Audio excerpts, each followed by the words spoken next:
എല്ലാവർക്കും നമസ്കാരം. എല്ലാ മാന്യപ്രേക്ഷകർക്കും എൻ്റെ യൂട്യൂബ് ചാനലിലേക്ക് സ്വാഗതം. അപ്പോൾ ഇത് എൻ്റെ വെയ്റ്റ് ലോസ് ജേർണീൻ്റെ രണ്ടാമത്തെ വീഡിയോ ആണ്. കഴിഞ്ഞ വീഡിയോയിൽ പറഞ്ഞത് പ്രകാരം തന്നെ ഇനി വരുന്ന ഓരോ വീഡിയോസിലും എൻ്റെ വെയ്റ്റ് ലോസ് ജേർണീൻ്റെ ഓരോരോ കാര്യങ്ങളാണ് സംസാരിക്കാൻ പോകുന്നത്. അപ്പോൾ ഇന്നത്തെ നമ്മുടെ ടോപ്പിക് എന്ന് പറയുന്നത് എൻ്റെ വെയ്റ്റ് ലോസ് ജേർണീൻ്റെ ഫസ്റ്റ് പ്രൊസീജിയറാണ്. അപ്പോൾ എൻ്റെ വെയ്റ്റ് ലോസ് ജേർണീൻ്റെ ഫസ്റ്റ് പ്രൊസീജിയർ എന്ന് പറയുന്നത് പ്രിപ്പറേഷനാണ്.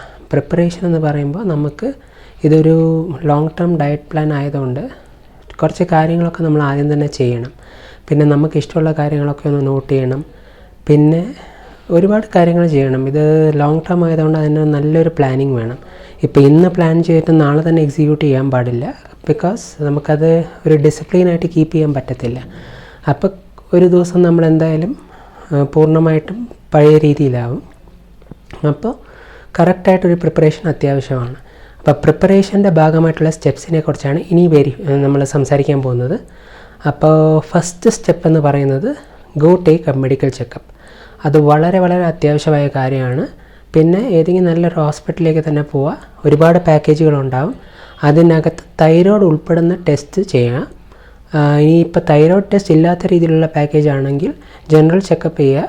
അഡീഷണലി തൈറോയ്ഡ് ടെസ്റ്റും കൂടെ ചെയ്യുക. എല്ലാ ടെസ്റ്റും ചെയ്തതിന് ശേഷം അതിൻ്റെ റിസൾട്ട് നോക്കുക. ഇഫ് എവറിത്തിങ് ഈസ് നോർമൽ എന്നാൽ പിന്നെ നമുക്ക് ബാക്കി കാര്യങ്ങൾ ചെയ്യാം. അപ്പോൾ first step medical checkup. Second step എന്ന് പറയുന്നത് take the required calorie count. എല്ലാ മനുഷ്യർക്കും അവരുടെ ഏജ്, വെയ്റ്റ്, ഹൈറ്റ് ഇത് മൂന്നും കണക്കാക്കിക്കൊണ്ട് നമുക്ക് വേണ്ട കാലറീസ്, ഒരു ദിവസം നമുക്ക് വേണ്ട എനർജി, ഊർജം, അതിന് വേണ്ട ഫുഡ് ഇൻടേക്കിൻ്റെ കാലറി കൗണ്ട് അത് നമ്മൾ എടുക്കണം. കാരണം എന്താണെന്ന് വെച്ചാൽ ഇത് മനസ്സിലാക്കിയതിന് ശേഷം ഇതിൻ്റെ 80%, 60%, പിന്നെ 50% ആ രീതിയിലാണ് നമ്മൾ ഫുഡ് കഴിക്കേണ്ടത്.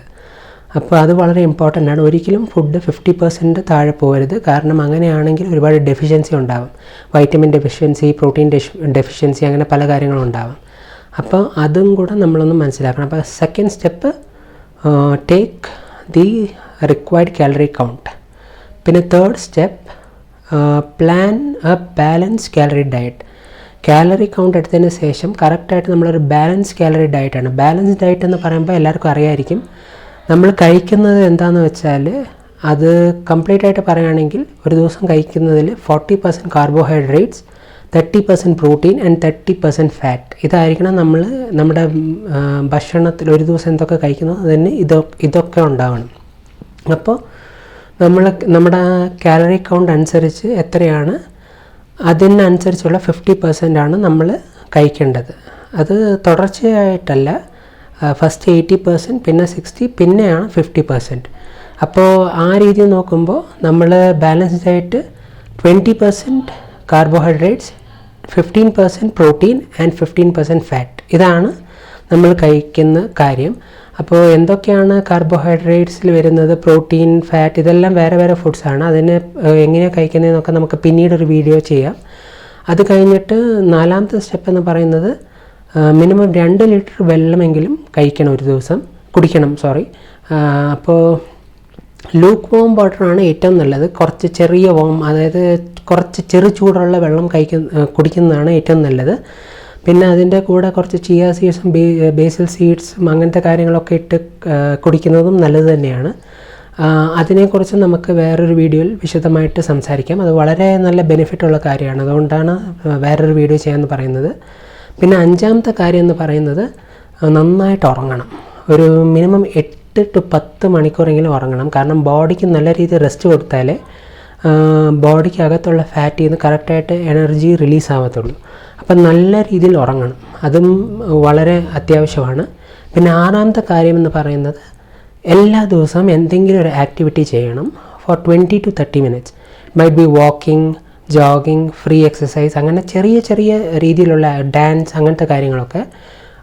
ഒരിക്കലും ഹാർഡായിട്ടുള്ള എക്സസ് കാർഡിയോ വർക്കൗട്ടോ അല്ലെങ്കിൽ intense physical activity, gymming, weight lifting ഇതൊന്നും ചെയ്യരുത്. ഇതൊക്കെ ചെയ്യുകയാണെങ്കിൽ തന്നെ നല്ല രീതിയിൽ അതിന് വേണ്ട ഫുഡുണ്ട്. അതിനൊരു സെപ്പറേറ്റ് ഡയറ്റാണ്. അപ്പോൾ അത് ചെയ്താൽ മാത്രമേ അങ്ങനത്തെ എക്സസൈസൊക്കെ ചെയ്യാൻ പാടുള്ളൂ. ഇല്ലെങ്കിൽ യു വിൽ ബിക്കം ഫാറ്റിക്, എക്സോസ്റ്റഡ് ആവും, നല്ല രീതിയിൽ തളർന്ന് വീഴാൻ സാധ്യതയുണ്ട്. അപ്പോൾ കറക്റ്റായിട്ട് എന്താ പറയുക, ഈ 6 പ്രൊസീജിയേഴ്സും ഈ 6 സ്റ്റെപ്സും നിങ്ങൾ ഒന്ന് മനസ്സിലാക്കിക്കൊണ്ട് ഈ ഡയറ്റിലേക്ക് വരണം. അങ്ങനെ കറക്റ്റായിട്ട് ഇതാണ് എൻ്റെ ഫസ്റ്റ് പ്രൊസീജിയറിൻ്റെ പ്രിപ്പറേഷൻ്റെ ഭാഗമായിട്ടുള്ള സ്റ്റെപ്സ്. ഇതൊക്കെയാണ് ഞാൻ ചെയ്തത്. നിങ്ങളും ഈ ഡയറ്റിലേക്ക് വരികയാണെങ്കിൽ ഇത് ചെയ്യുന്നത് നല്ലതായിരിക്കും. തുടക്കം മുതലേ കറക്റ്റായിട്ട് ഒന്ന് ഫോളോ ചെയ്യാൻ പറ്റിയ, പിന്നീട് it will be adapted to ആ ലൈഫ് സ്റ്റൈൽ ഓൾസോ. നമുക്ക് തന്നെ സ്വന്തമായിട്ട് ജീവിത രീതി അങ്ങനെ മാറണം. പിന്നെ എന്തൊക്കെയാണ് കഴിക്കുന്നത്, എന്താണ് നല്ലതെന്നൊക്കെ നമുക്ക് അടുത്ത വീഡിയോയിൽ സംസാരിക്കാം. ഇന്നത്തെ വീഡിയോ കണ്ട എല്ലാവർക്കും നന്ദി. ചാനൽ ദയവായി ഫോളോ ചെയ്യുക. അടുത്ത